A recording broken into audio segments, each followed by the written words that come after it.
दोस्तों, हम इंसानों को चाहे कितने भी धोखे क्यों न मिले, चाहे कितने भी दुख, चाहे कितने भी तकलीफें क्यों न उठानी पड़े, लेकिन हम कभी भी आगे बढ़ना नहीं छोड़ते। हम हर रोज नए लोगों से मिलते हैं, नए रिश्ते बनाते हैं। ये बात पता होते हुए भी कि पिछली बार हमारे रिश्तों का क्या अंजाम हुआ था, किस तरह से हमें धोखे मिले थे, लेकिन उसके बावजूद भी हम कभी भी घुलना मिलना और रिश्ते बनाना नहीं छोड़ते। तो सवाल यहाँ पर ये उठता है कि क्या हम गलत हैं? क्या हमारे मन को ये बात समझ नहीं आती कि अकेले रहना क्या होता है, धोखा खाना क्या होता है? तो फिर हम भला अकेले रहना कैसे सीखे? यदि हम आज के युग की बात करें तो विज्ञान भी काफ़ी आगे निकल गए हैं। आज हमारे पास वो सारी सुख सुविधाएं हैं जिससे हमारा काम चुटकियों में हो जाता है। लेकिन दूसरी तरफ यदि हम वास्तविकता को देखने का प्रयास करें तो इसी विज्ञान के मदद से हमारे पास मनोरंजन का भी हजारों नए तरीके हैं, जिसके कारण हम खुद के साथ वक्त बिताना भूल चुके हैं। जब भी हमें खाली वक्त मिलता है तो हम अपने मोबाइल का इस्तेमाल करते हैं, या तो उससे किसी से बातें करने में लगे रहते हैं या फिर किसी मनोरंजन का चीज देखने में लगे रहते हैं, जिससे हमें किसी भी प्रकार का कोई ज्ञान नहीं प्राप्त होने वाला है, जिससे हमारा समय भी पूरी तरह से नष्ट होता चला जाता है। लेकिन हमें इसका तनिक भर भी आभास नहीं है और समय बीतते बीतते हम ये तक भी भूल चुके हैं कि अकेले रहना क्या होता है, अपने साथ समय बिताना क्या होता है, खुद के साथ समय बिताना किसे कहते हैं। यहाँ पर सवाल ये उठता है, आखिर हम अपने साथ अपने अकेलेपन का, एकांत का आनंद कैसे उठाए, अपने साथ अकेले कैसे बने रहे, और यदि हम एकांत रहते हैं तो उसके क्या क्या फायदे होंगे। इन सभी सवालों के जवाब आज की इस कहानी में हम जानने वाले हैं। तो इस कहानी को अंत तक जरूर देखिएगा, तभी आप समझ पाएंगे कि अकेले रहना क्या होता है, अकेले रहने के क्या क्या परिणाम होते हैं और इससे हमें क्या लाभ होता है। बहुत समय पहले की बात है, किसी नगरी में एक बहुत ही धनवान सेठ रहा करता था। वो बहुत धनवान था और बड़ा ही सभ्य और संवेदनशील था। उसके पास इतना धन था कि यदि वो 7 पुश्ते बैठकर वो धन समाप्त करने का प्रयास भी करे तब भी वो धन समाप्त नहीं होता। उस व्यक्ति के पास उन सारे सुख सुविधाएं थी, लेकिन वो व्यक्ति बड़ा ही दयालु और करुणावान किस्म का था। वो कभी भी किसी व्यक्ति को छोटा नहीं समझता था, न ही वो कभी किसी की मदद करने से पीछे हटता था। जब भी कोई व्यक्ति उससे मदद मांगता तो वो उसे कभी भी ना नहीं कहता। उस सेठ से जो भी मदद हो पाती वो अवश्य करता। ये बात धीरे धीरे पूरे गांव में फैल गई और सब उस सेठ का फायदा उठाने का प्रयास करने लगे। लोग उस सेठ के पास जानबूझकर अपने दुखी होने का दिखावा करते, नाटक किया करते, ताकि वो सेठ उन्हें कुछ धन दे दे। और वो सेठ इतना दयालु था, इतना करुणावान था कि वह लोगों की बातों पर यकीन कर लिया करता था और उनकी कुछ न कुछ मदद वो अवश्य किया करता। और उस सेठ को हमेशा बस यही लगता था कि वह उन जरूरतमंदों को मदद कर रहा है जिसकी सच में आवश्यकता है। इस कारण उसका मन बहुत शांत रहता और वो मन ही मन बड़ा प्रसन्न भी रहा करता। धीरे धीरे ऐसे ही कई दिन बीत गए। उस धनी सेठ का एक मित्र था। उसे जब ये बात पता चली कि लोग उसके मित्र का फायदा उठा रहे हैं, उससे झूठ बोलकर धन ऐंठ रहे हैं, तो वह अपने मित्र के पास गया और उसने उस धनी सेठ को सारी बातें, सारी असलियत बता दी कि कैसे लोग उसका फायदा उठा रहे हैं, लोग उसका मजाक बना रहे हैं। जब उस धनी सेठ ने अपने मित्र के मुख से ये सारी बात सुनी तो उसे यकीन नहीं हुआ। उसने सोचा कि क्यों न मैं ही इसकी जांच पड़ताल करूं, और उसने जब जांच पड़ताल की तो उसे भी यही पता चला कि लोग उसका फायदा उठा रहे हैं, उसका मजाक बना रहे हैं। और जब ये बात उस धनी सेठ को पता चली तो उसके दिल को गहरा धक्का लगा। उसे बहुत ठेस पहुंची। लेकिन इतने समय में अब उस धनी सेठ के कई मित्र बन चुके थे। उनमें से कई मित्र सच्चे थे तो कई झूठे। लेकिन उनमें से कौन से मित्र सही थे और कौन गलत, यह उस धनी सेठ के लिए जान पाना बहुत मुश्किल सा हो गया था, क्योंकि वो अक्सर ही भीड़ भाड़ में घिरा रहता था। चारों तरफ उसके सच्चे और झूठे मित्र से घिरे रहते थे। लेकिन जब उसे इस धोखाधड़ी का पता चला तो उसने यह तय किया कि अब से वह अकेला रहेगा, एकांत रहेगा। ना ही वह किसी से ज्यादा मित्रता रखेगा और ना ही किसी को अपना ज्यादा समय देगा। धीरे धीरे अब जो भी लोग उसके पास मदद मांगने आया करते थे उन्हें हवेली के बाहर से ही लौटा दिया जाता था, ये कहकर कि अब वो सेठ आपसे नहीं मिलना चाहते। धीरे धीरे ऐसे ही समय बीतता गया और जो भी उस हवेली पर उस धनी सेठ के पास मदद मांगने जाता उसे खाली हाथ ही लौटना पड़ता। समय बीतने के साथ साथ अब उस धनी सेठ को भी अपने मित्र की याद सताने लगी, जिनके साथ वो मौज मस्ती किया करता था, गप्पे मारा करता। अब उसे वह मित्र याद आने लगे थे, उसकी याद उन्हें सताने लगी थी। लेकिन तभी अचानक उसके मित्रों ने उसका फायदा उठाया, किस तरह उसे बेवकूफ बनाया और तो और झूठा दिखावा करके कितना सारा धन उससे ऐंठा गया। यह सोचकर वह अपने किसी भी दोस्त से मिलना नहीं चाहता था, ना ही किसी की संगत में वो रहना चाहता था। वो तो बस अब अकेला रहना चाहता था, जिस कारण उसने अब सत्संग जाना शुरू कर दिया था ताकि उसका मन लग सके, ताकि वह अच्छा महसूस कर सके। उस सत्संग में उसे ढेर सारी ज्ञान की बातें सीखने को मिलती थी, कई सारे ऐसे उपदेश जिससे उसका पूरा जीवन बदल जाए और दूसरे का विचार भी उसे सुनने को मिल जाता था। उस सेठ को वहाँ पर जाकर बहुत अच्छा लगने लगा। वो एक बार फिर से वही खुशी, वो आनंद महसूस कर रहा था, जिस कारण वो रोज उस सत्संग में जाने लगा और ज्ञान के वह उपदेश वह सुनने लगा, उसे जीवन में उतारने लगा। यूं तो कहने को वो बहुत ही धनी था, लेकिन उसके बावजूद उसके मन में कोई भी आनंद की झलक नहीं थी। सत्संग में जब भी ज्ञान की बातें होती तो वो उसे बड़े ही ध्यान से सुनता। इतना ज्ञान होने के बावजूद भी अंतर्मन से वो एकदम अलग था। वो अपने अंतर्ज्ञान से एकदम अनभिज्ञ था, जिस कारण उसके पूरे जीवन में आनंद की एक झलक तक नहीं थी। वह जिस सत्संग में जाया करता वहाँ पर अक्सर ही ध्यान पर चर्चा की जाती थी, लेकिन वो धनी सेठ अभी तक ध्यान के बारे में कुछ नहीं जानता था। यहाँ तक कि उसे यह तक पता नहीं था कि आखिर यह ध्यान है क्या। जिस प्रकार यदि आपके हाथों में कोई फल रख दूं और जब तक आप उस फल को चखेंगे नहीं, उसे खाएंगे नहीं, तब तक आपको उसका स्वाद कैसा है, ये खाने में कैसा लगता है, आपको ये पता नहीं चलेगा। ठीक उसी प्रकार यही बात लागू होती है। वैसे तो वो काफी धनी थे और उन्होंने अपने जीवन में बहुत कुछ हासिल भी किया था, वह काफी ज्ञानी भी थे, लेकिन उन्होंने अभी ध्यान का रस नहीं चखा था। एकांत रहना किसे कहते हैं, अकेलापन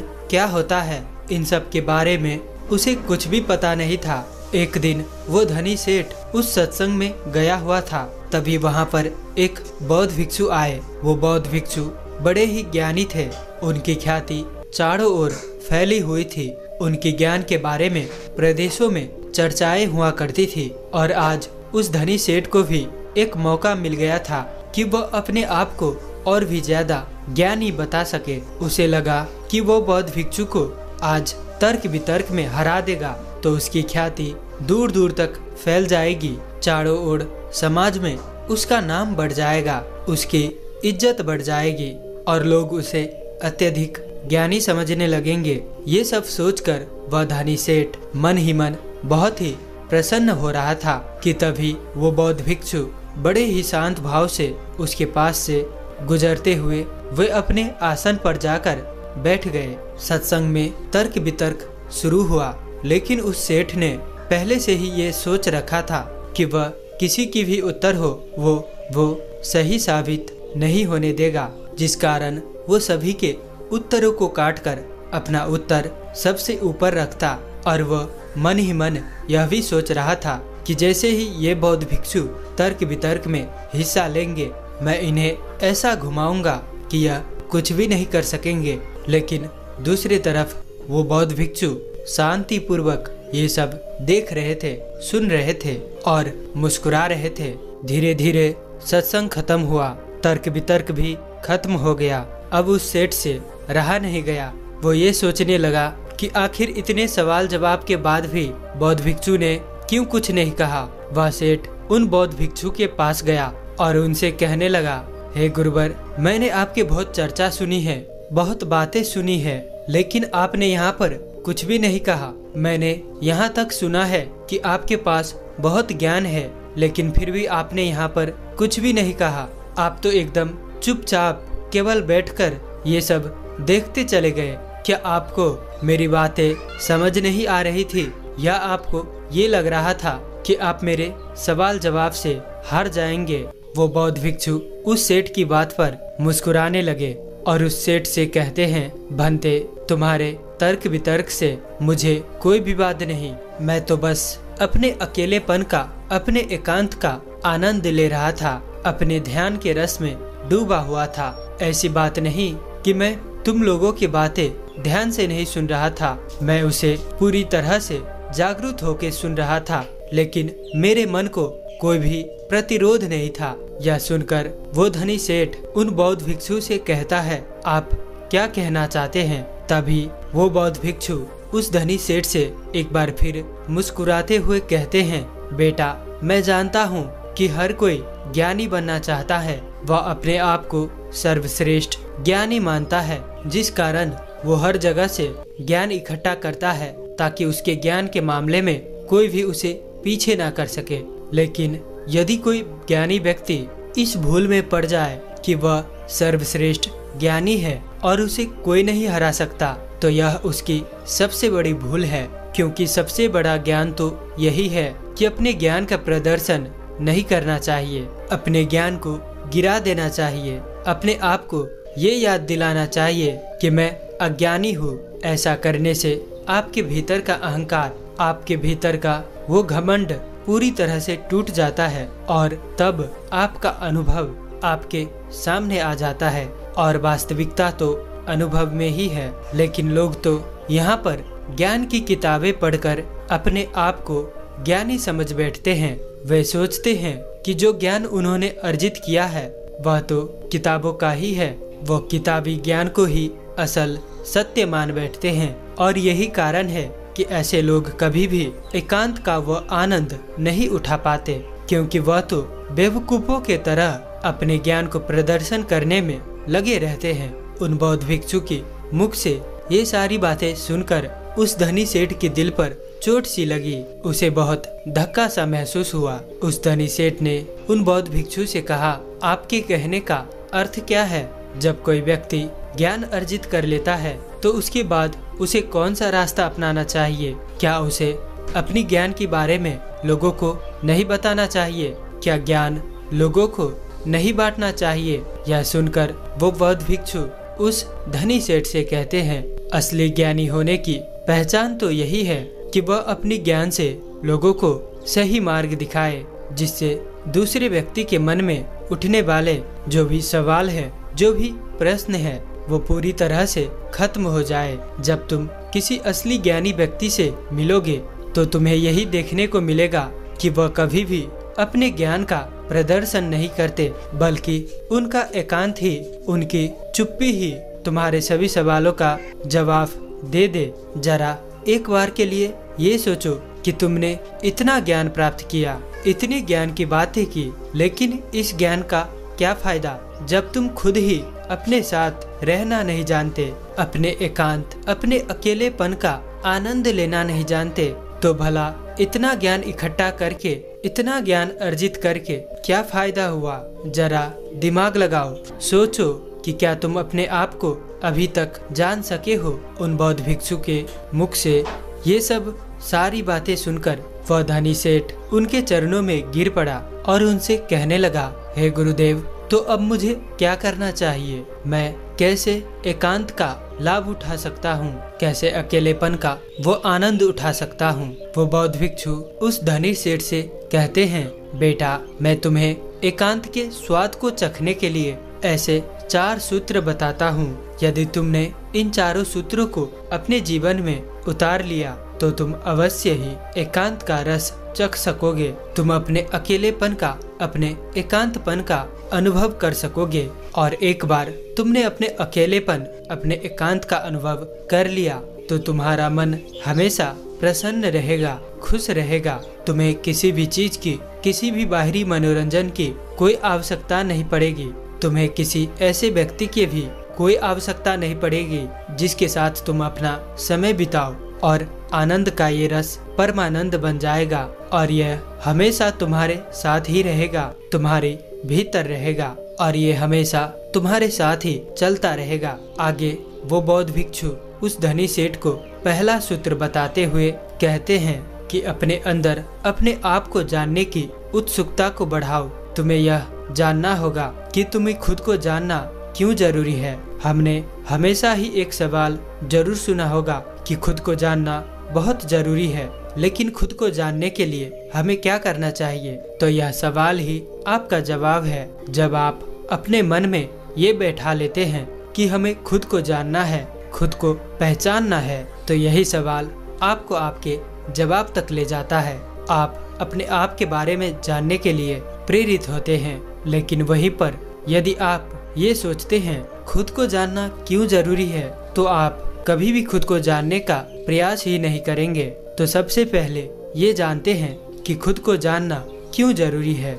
हमें अपने आप को जानना इसलिए जरूरी है क्योंकि हम अपने आप को जानते ही नहीं। जैसे कि यदि कोई व्यक्ति आपको कुछ भला बुरा कह रहा है जिससे आपको क्रोध आ जाता है और आप क्रोध के आवेश में आकर उस व्यक्ति से कुछ अपशब्द कह देते हैं, लेकिन बाद में आपको इसी कहे पर पछतावा होता है, दुख होता है। आप यह सोचने लगते हैं कि मुझे ऐसा नहीं कहना चाहिए था, मुझे उससे कुछ अलग तरह का व्यवहार करना चाहिए था। यहाँ पर समझने वाली बात यही है कि आप करना कुछ चाहते थे लेकिन हो कुछ और गया। जैसे कि आप किसी को अपशब्द नहीं कहना चाहते थे, लेकिन अपशब्द तो दूर, आपने जमकर एक चाटा तक जड़ दिया। हालांकि आप ये करना नहीं चाहते थे, आपसे ये हो तो जरूर गया है, अब ये करवाने वाला कौन है? ऐसे और कई सवाल आपके मन में उठने लगते हैं। तो आपके अंदर इसे जानने के लिए भी उत्सुकता जाग उठती है कि आपको खुद को जानना क्यों जरूरी है। यदि आप खुद को जानते हैं तो आप कभी भी ऐसा व्यवहार नहीं करेंगे, बल्कि आप उस व्यक्ति के अपशब्दों पर खुद को देखेंगे, समझेंगे, परखेंगे और उसके बाद ही कोई प्रतिक्रिया आप उस व्यक्ति के लिए जनाएंगे, जिससे बाद में आपको उस व्यक्ति के लिए कोई पछतावा नहीं होगा और आपका मन भी पूरी तरह से शांत रहेगा। आगे वो बौद्ध भिक्षु उस धनी सेठ को अगला सूत्र बताते हुए कहते हैं कि आजकल के जीवन में हमारा मन अनेकों प्रकार के मनोरंजन से घिरा रहता है। तो क्या ये सही है? आपने देखा होगा कि जब आप अपने मोबाइल का इस्तेमाल कर रहे होते हैं थोड़े समय के लिए तो ठीक है, लेकिन जब आप इसे लंबे समय तक इस्तेमाल करते हैं, अपना मनोरंजन करते हैं, तो आप अपने ही फोन से ऊब जाते हैं और फिर हमारा मन किसी और चीज में भी नहीं लगता। जिस मनोरंजन से हमारा मन खुश होना चाहिए था, हम उसी से ऊब जाते हैं, परेशान हो जाते हैं, चिंतित हो जाते हैं। इस विज्ञान ने हमें बहुत कुछ दिया है, लेकिन वहीं पर दूसरी तरफ हमें कुछ ऐसे साधन भी दे दिए हैं जिससे हम कभी भी एकांत नहीं रहना चाहते हैं। हम हमेशा मनोरंजन में डूबे रहना चाहते हैं और इससे हमारा एकांत छिन गया है। और इसका सबसे बड़ी उदाहरण आपके हाथों में है, अर्थात आपका ये स्मार्टफोन। आपने देखा होगा यदि आप कहीं जा रहे हो और आपका मोबाइल यदि घर पर भी छूट गया हो तो आप तुरंत दौड़े दौड़े उसे लेने के लिए वापस घर लौट आते हैं, क्योंकि आप इसके बिना रह नहीं सकते हैं, क्योंकि आप इसके बिना अपने आप को अधूरा मानते हैं। यदि आप इस चीज को और अच्छे से समझना चाहते हैं तो मैं आपको एक प्रयोग बताता हूँ। एक दिन के लिए आप अपना स्मार्टफोन स्विच ऑफ करके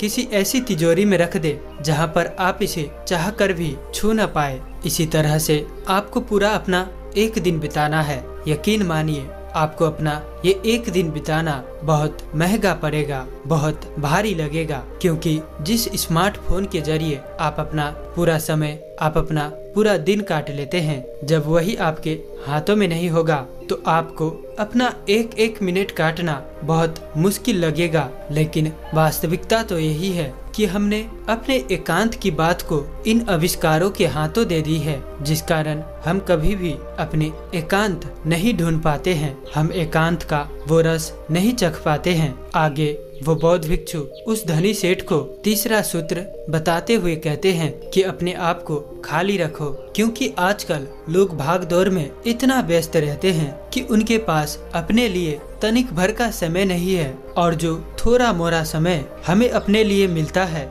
वो भी हम मनोरंजन में लगा देते हैं, जिस कारण हमें अपने आप को जानना बहुत मुश्किल सा लगने लगता है। जब भी कोई थोड़ी सी भी विपत्ति हमारे ऊपर आती है हम बहुत ही जल्दी चिंतित हो जाते हैं, हम परेशान हो जाते हैं, क्योंकि हमें अपने बारे में कुछ पता ही नहीं। लेकिन जब हम एकांत रहना सीखते हैं, अपने साथ अपना समय व्यतीत करना शुरू करते हैं, तभी आपको अपने अंदर की वो शक्तियाँ, वो ताकत, वो काबिलियत हमें समझ में आने लगती है और आप हर तकलीफ के लिए भी पूरी तरह से तैयार होते हैं। इसलिए खाली रहने की आदत डालिए, ये आपके लिए, आपके भविष्य के लिए बहुत जरूरी है। आगे वो बौद्ध भिक्षु उस धनी सेठ को चौथा सूत्र बताते हुए कहते हैं कि इस संसार में रहकर अपने एकांत में रहना सीखना होगा। ये संसार, ये समाज, इसके साथ हम या तो बहुत अधिक लगाव रखते हैं या तो बहुत अधिक घृणा करते हैं, जिस कारण हमारे मन का एकांत पूरी तरह से उथल पुथल हो जाता है। हम ना तो अपने ऊपर काबू रख पाते हैं और ना ही हम ये समझ पाते हैं कि ये परिस्थितियाँ आखिर क्यों उत्पन्न हो रही है, क्योंकि हमें अपने बारे में जानकारियाँ नहीं होती। और यदि आप अपने बारे में जान लेते हैं, अर्थात एकांत में रहते हैं, तो आप ये भी समझ पाते हैं कि ना तो आपका कोई मित्र है और ना ही आपका कोई शत्रु। आप इस संसार में हर एक प्राणी को एक समान ही देखते हैं। जब आप ध्यान करते हैं, एकांत में रहते हैं, तब आप इतने काबिल तो हो जाते हैं कि आप इस संसार में रहकर भी इस संसार से अलग रह सकते हैं, अपने जीवन का निर्वाह भी कर सकते हैं, अपनी जिम्मेदारियां भी निभा सकते हैं। लेकिन आपके मन में एकांत स्थिर भाव में यूं ही बना रहेगा। लेकिन यहाँ तक आपको पहुँचने के लिए पहले आपको खुद के बारे में जानना जरूरी है। अपने मनोरंजनों से दूर अपने चित्त को दूसरी दिशा में ले जाना होगा, खुद के साथ वक्त बिताना होगा, खुद को जानना होगा, अपने आप को पहचानना होगा, जहाँ पर आपके मन का मनोरंजन ध्यान के द्वारा होगा। और ऐसा करने से आपको कभी भी कोई भी तकलीफ नहीं पहुंचा पाएगा, न ही आपको कभी कोई धोखा दे पाएगा, क्योंकि आपने तो ध्यान से ये जान लिया होगा कि ना तो कोई आपका मित्र है, ना ही कोई आपका शत्रु, ना ही आपका कोई बहुत करीब है और ना ही कोई आपसे बहुत दूर। ये सारी बातें सुनकर वो सेठ उन बौद्ध भिक्षु के चरणों में गिर पड़ा और उन्हें प्रणाम करके वो वापस अपने घर की ओर लौट गया। और आपको ये कहानी कैसी लगी कमेंट में जरूर बताएं, और साथ ही हमें सपोर्ट करने के लिए इस चैनल को सब्सक्राइब करके घंटी बटन को भी जरूर से दबाएं। अंत तक साथ देने के लिए मैं किशन शर्मा आप सभी का दिल से बहुत बहुत धन्यवाद करता हूं। तो मिलते हैं ऐसी कोई और नई वीडियो में।